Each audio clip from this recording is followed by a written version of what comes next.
time to bring the succulents inside. Now, they're not looking so great, but the hail, which seems to be the story of the year here, is the hail that we had this spring. These were already out. You can see they were smashed. So this is what was rescued from it, and this is what I have left. So I'm just gonna take these apart and try and get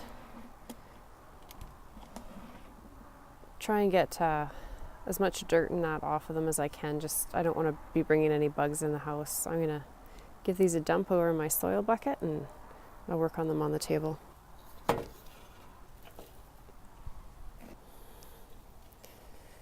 So after that hail, I had just gone through and took apart the plants that were left and tried to take pieces off of them, mostly because they were so smashed. And then I picked up, there was a lot of leaves tossed around. I picked those up and tried to root them as well. And you can see here,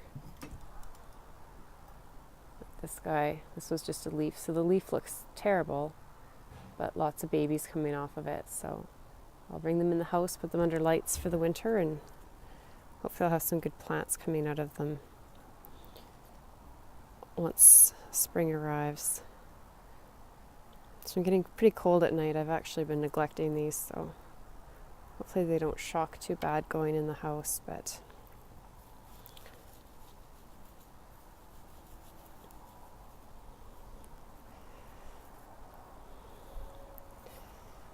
string of pearls. It's good roots on there.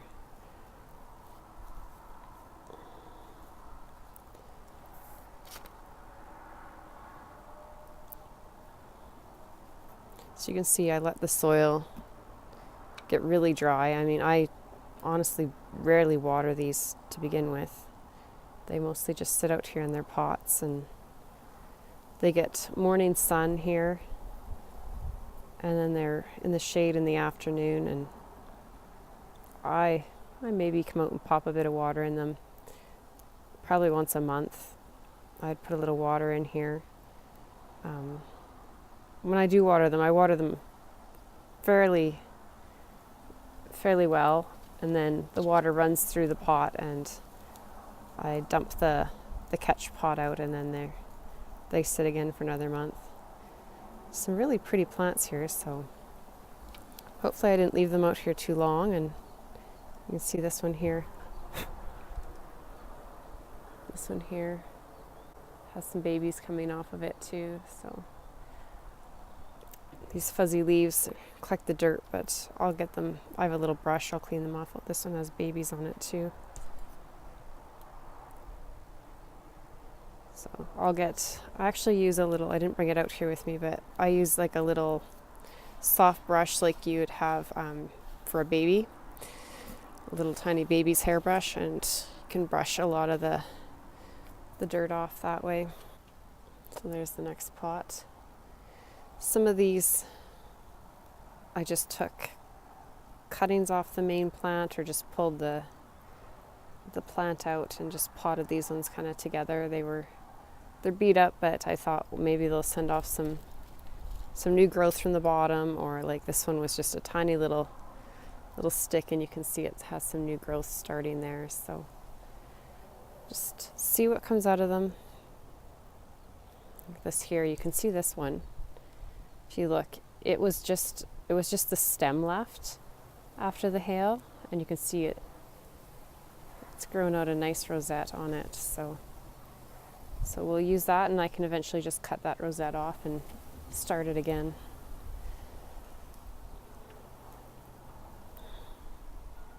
Let's get some of these over here.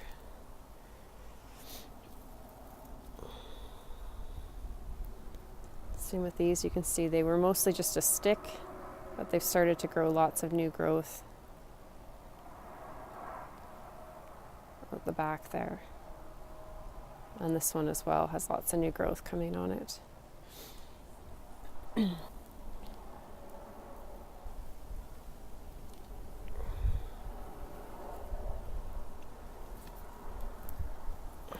Wind has decided to blow. Hopefully I don't lose any of these. These guys look nice.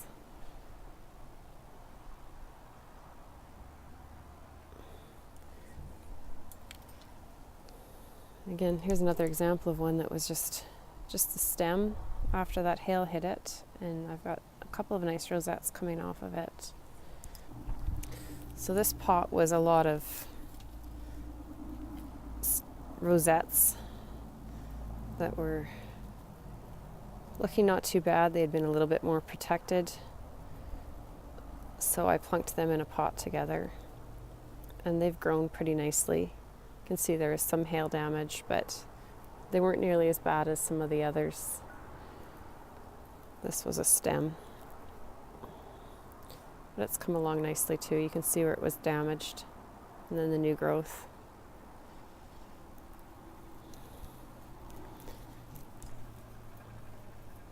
And this one, you can see how it was, the rosette was back here and looking pretty rough, and it's got new growth actually coming out the top there.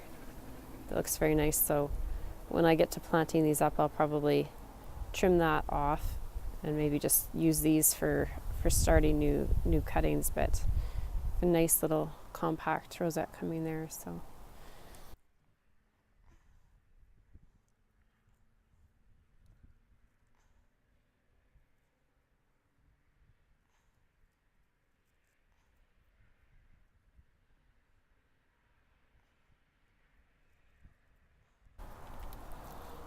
here's another good example of where there was the leaves that were damaged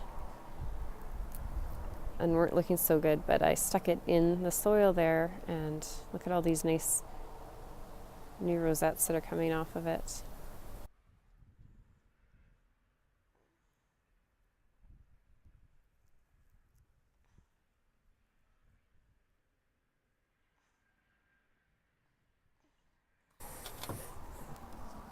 This pot here, I don't know if you can tell, it's actually an orchid pot, and I've lined it with the fabric Smart Pots type liner, and this has worked really well for the succulents. You can't tell by this, these poor aloes just took a beating in that hail, but oh look, new growth.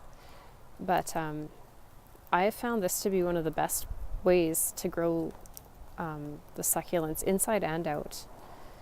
So they've been very happy in here. So I'm going to quickly dump these out. Getting a little bit of rain starting here, so get this job done quick and get the camera out of the water. But so there's the aloes. They're definitely getting new growth, so you can tell they were just demolished. These were getting really nice and big, but they'll come back, so I'm just going to have to be patient with them and let them do their thing. But that's what I do with the succulents when I'm taking them in the house. And I'll just put them in a mix that's mostly perlite or vermiculite and very little soil. And that's what they seem to like the most for me. And I'll have them in a bright windowsill once the winter sun starts shining, but until then they'll just be under grow lights. So I thought you might find that interesting. I'm going to give the roots one more rinse before I get them planted and let them dry out again. Just to, like I said, I just don't want to bring any bugs or anything in the house. So that's what I do with my succulents when I'm bringing them in for the winter. If you like this, give it a thumbs up. And if you want to see more of these videos, then hit that subscribe button if you haven't done so already. Thanks for watching.